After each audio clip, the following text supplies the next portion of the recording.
I want to hear about the purpose equation. So your company is called the Purpose Equation. Can you walk us through the purpose equation and its components?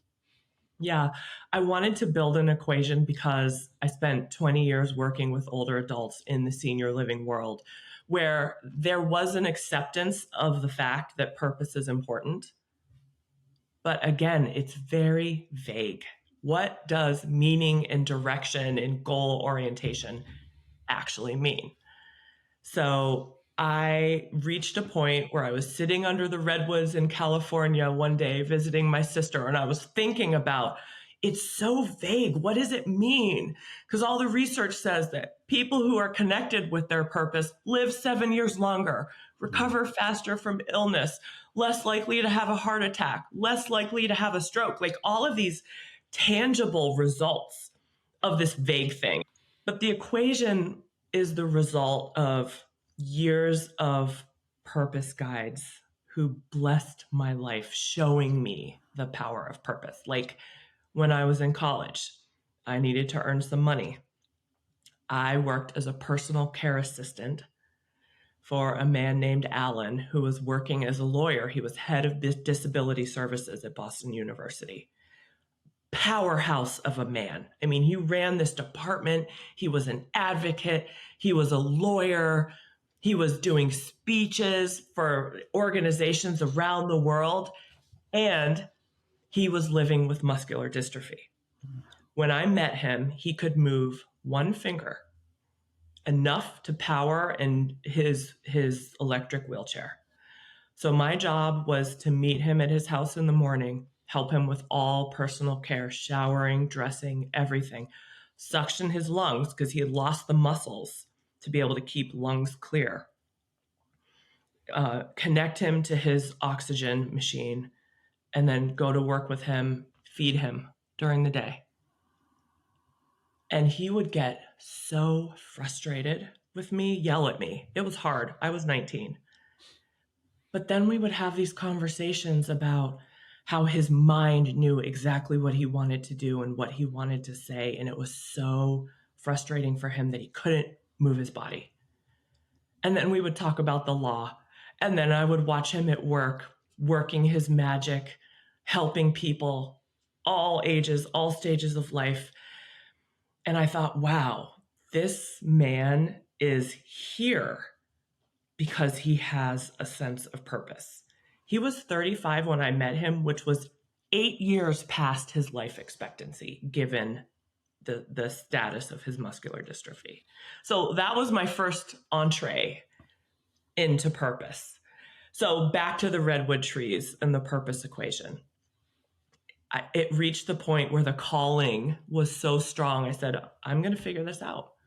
So I quit my job and I did a year of research. And I started with wondering about motivation.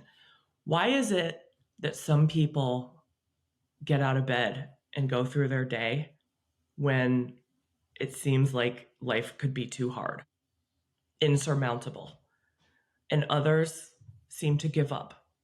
In senior living, we used to call that failure to thrive, just giving up.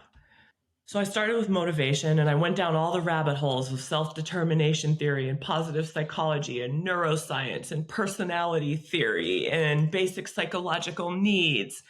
And I ended up with a framework that's all evidence informed, because why wouldn't I, right? Like, why am I going to make an equation that's based on frou-frou stuff? I want it to be based on things that we already know work to help older adults define and activate their purpose. And what motivated me, besides the vagueness, I don't like vagueness, I like clarity, was older adults who were people I aspired to one day be like, talking to me about themselves in the past tense. Imagine talking to someone who you look up to, talking about themselves as if they don't exist in the present day. They would say, I used to be a CEO. I used to have these hobbies. I used to play baseball. And there was no like present tense or looking forward. And I thought, there's something going on here, because we're basing how we think about ourselves or on the past. What's going on? So all of that created this equation, and it's a framework. It turns out that I would help older adults. Well, I'll say guide them, because I guide them through the framework and purpose reveals itself.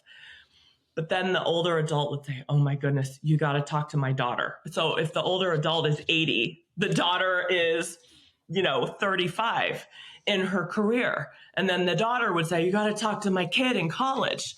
So it turns out that I didn't know this, but the framework works for people of all ages and stages in life. And it really looks at joy, because I can't help people look at their purpose if it's not fueled enough to be able to see it and to feel it and to sense it. And then values, strengths, personality, and like I said, the operating systems. I love that idea of joy being a fuel to not only energize, but to really activate and accelerate Yes. our living into purpose. And there's this saying about how if you do what you love, you'll never work another day of your life, which I've found to be, and I'm sure you have too, not true. If you find what you love to do and it produces a lot of joy, you're going to work all the time. Exactly. You might love it. You might love it nonetheless, but you're probably going to work a lot harder. Joy is the word of the year for me. There's You're going to have something, an amazing year then. so far it's been pretty good. There's just so many things that point to joy being, not to mask, bad things that are happening, but to help you deal with things that are Exactly. happening. And joy, another thing that I have here, I am on my soapbox, but people talk about happiness. I think happiness is bullshit. Lay it on me. Tell me more. Oh, there's a lot of philosophers talking about how we can choose happiness. Hmm. Mm, I have experience with depression. And when I'm depressed, I cannot choose happiness. And that bothers me when people say just choose to be happy. People who have clinical depression cannot choose to be happy. And that already bothers me. But then happiness is more to me like an outcome of enough joy. Joy is deeper. It fills us from the inside. And happiness, I think, is a result of joy. Joy is less of a choice and more of a physiological, psychological, spiritual experience. And the outcome is happiness. Well, I think of joy as what could be our new definition of self-care. And that's how I teach people about joy. You need joy in order to fuel your life. And what really fuels your life is your purpose. So we have a nice cycle going here. A little dose of joy is also very potent. 15 minutes of joy can fuel happiness and meaning for a day. Less than 50% of the population feels that they know what their purpose is. Mm-hmm. And I believe that every single human who gets connected with their purpose makes our human experience exponentially better. Exponentially better. That's how powerful purpose is.